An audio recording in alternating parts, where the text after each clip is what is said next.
udah ada yang namanya visanya di reject. Itu nggak ada yang namanya ketakutan karena visa ditolak. Mulai adanya penolakan visa ini adalah mimpi buruk pertama. Itu besar banget kemungkinan kalau visa kerja untuk orang Indonesia itu bakal dihilangkan.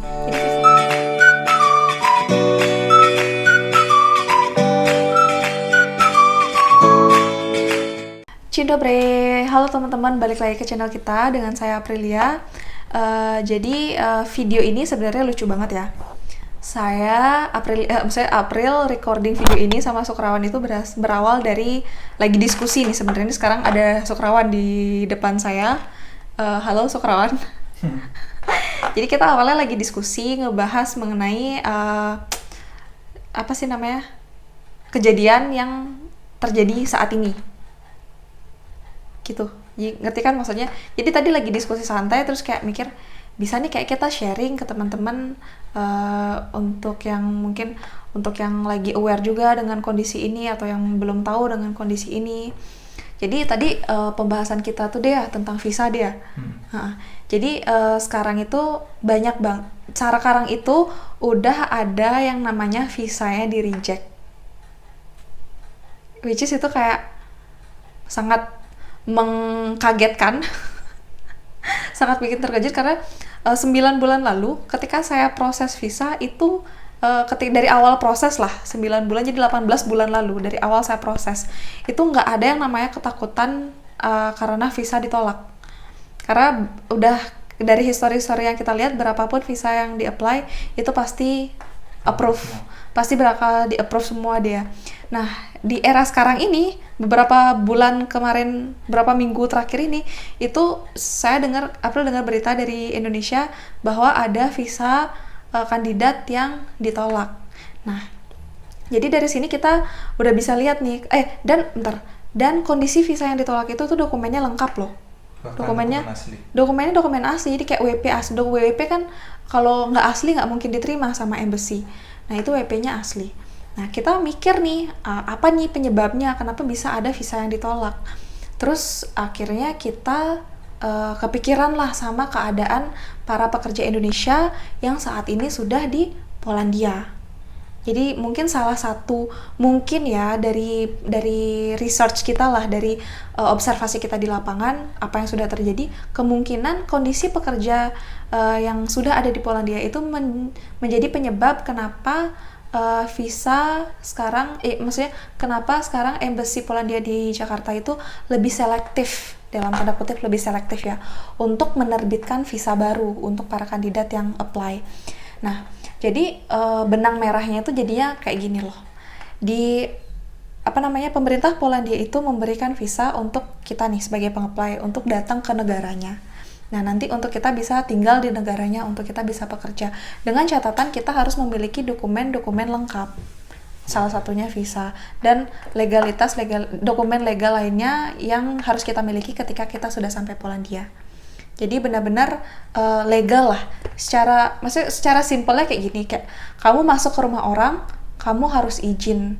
Kayak gitu. Kamu bilang ke orangnya, aku datang ke rumahmu ya, aku mau duduk sebentar. Itu secara simpelnya ketika kita di kehidupan sosial. Nah, secara globalnya ketika kita sudah masuk ke negara Polandia, cara sopannya itu adalah kita punya visa, kalau mau kerja kita punya work permit, dan ketika kita sudah punya work permit, punya visa, ketika kita bekerja, kita membayar yang namanya pajak. Jadi kontribusi kepada pemerintah. Itu jalur sopannya. Dan ketika visa kita mati, dan kita mau tinggal lebih lama lagi, kita urus yang namanya Karta Pobytu atau Resident Permit. Itu cara sopannya kalau dalam dunia bekerja di Polandia. Nah, realitanya saat ini udah jadi rahasia umum juga, itu banyak banget para pekerja Indonesia yang kabur dari company sponsornya. Habis itu ada juga yang ilegal dalam artian ya dia nggak legal gitu loh, nggak punya dokumen yang tadi saya sebutkan untuk menjadikan dirinya sopan bekerja di Polandia. Nah, hal-hal seperti ini yang mungkin orang-orang yang saya nggak menyalahkan ya, saya nggak nge-labelin 1-2 orang, Karena setiap orang dia punya pilihan untuk berlaku A, berlaku B, berlaku baik, berlaku buruk. Setiap orang punya pilihan. Saya nggak mau ngejudge lah, itu pilihan mereka. Tapi mungkin yang membuat mereka melakukan hal seperti itu pasti ada banyak reason ya. Dan mungkin banyak juga follower-followernya, karena jumlahnya terus meningkat setiap tahun, itu karena mereka lihat orang-orang yang melakukan hal seperti itu tuh aman-aman aja. Mungkin ya, aman-aman aja. Padahal sebenarnya itu sangat amat beresiko. Nah, dan ketika mereka yang melakukan hal seperti itu, mereka mikir aman-aman aja, sebenarnya itu lama-kelamaan dia bakal kayak luka gitu loh.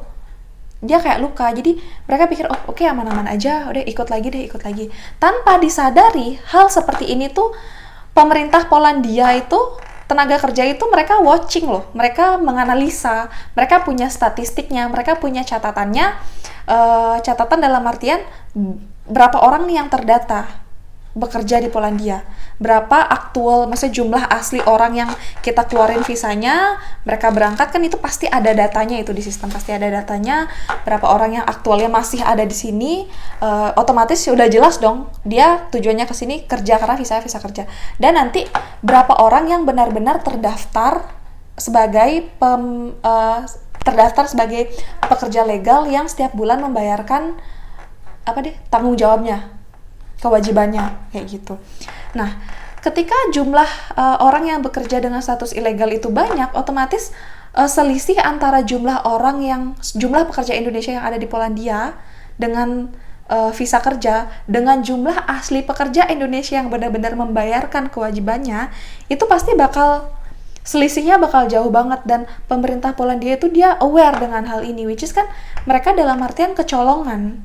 Ini orang datang ke negaraku, dia nggak bayar pajak, jadi aku nggak dapat apa-apa di sini. Secara otomatis kan semua fasilitas yang mereka buat, pemerintah Polandia buat, transportasi, terus sebagian besar fasilitas umum lah, itu mereka bisa create itu kan karena ada pajak. Nah, sekarang ketika ada orang nih kesini cuma datang kerja doang, nggak membayarkan kontribusinya, kan mereka rugi gitu loh. Jadi mereka nggak mau.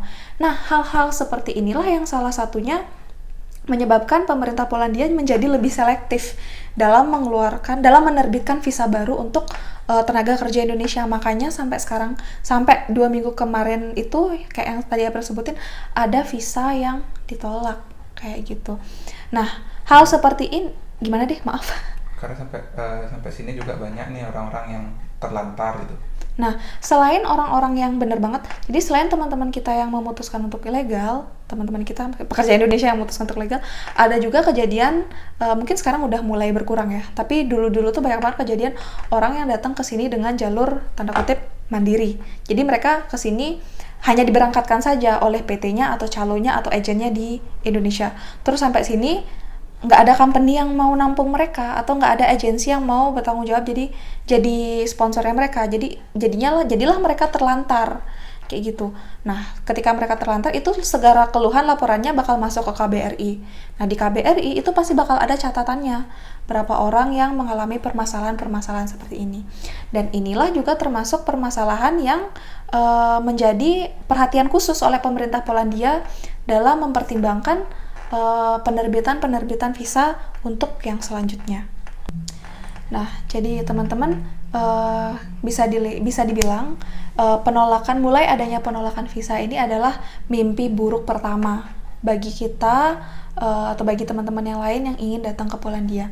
Karena model pelanggaran kayak gini, kasus-kasus yang terjadi di Polandia, khususnya terhadap orang Indonesia, ya kita ngebahas visa Polandia untuk orang Indonesia, itu tuh lama-kelamaan dia kalau terus kondisinya makin parah, kasusnya terus bertambah, itu tuh bakal tindakan dari pemerintah Polandia, tindakan dari embassy Polandia yang ada di Jakarta, itu bakal lebih strict lagi. Mungkin yang pertama sekarang mereka mulai reject-rejectin visa.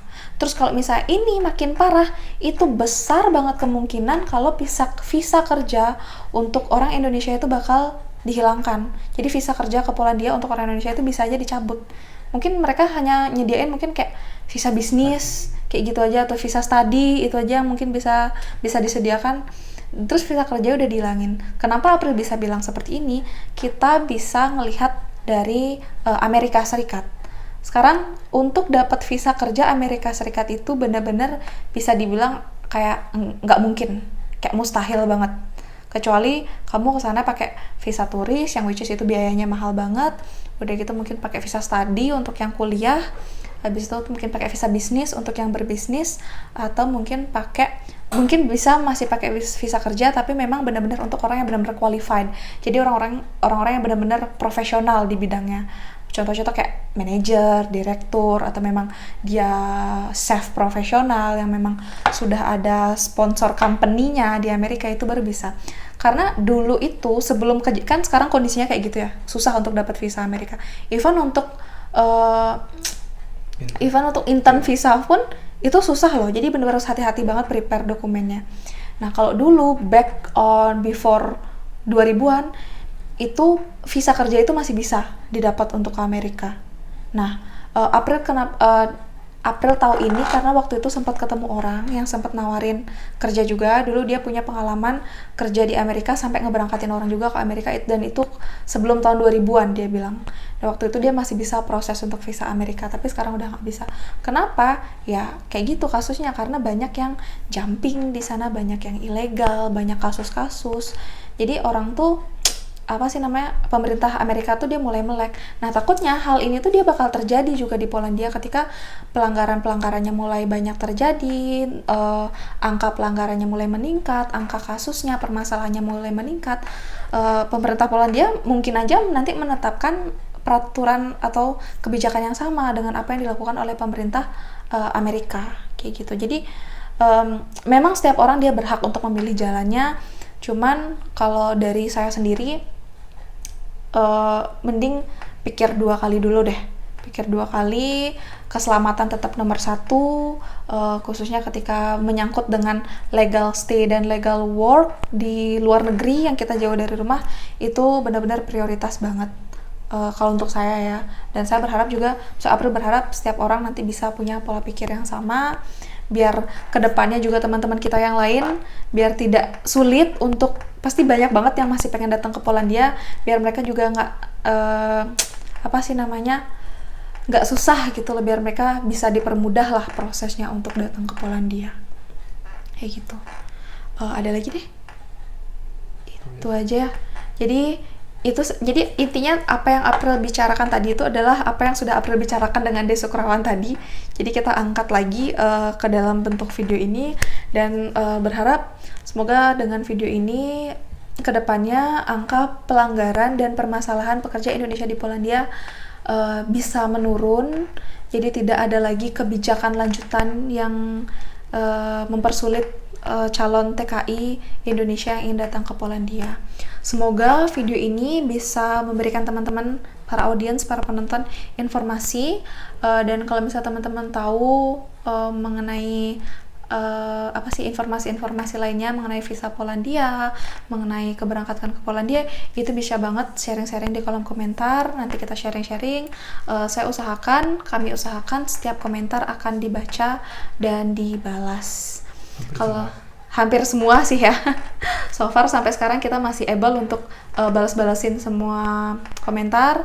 Jadi jangan takut teman-teman yang mau nanya, yang mau kasih masukan, kita open banget. Di akhir kata, kalau misalnya April ada salah penyampaian, video ini benar-benar nggak bermaksud untuk menyinggung siapapun, hanya pembahasan open diskusi lah kita, pembahasan untuk kita semua, agar kedepannya tentunya tujuannya setiap orang pasti ingin yang lebih baik untuk semuanya.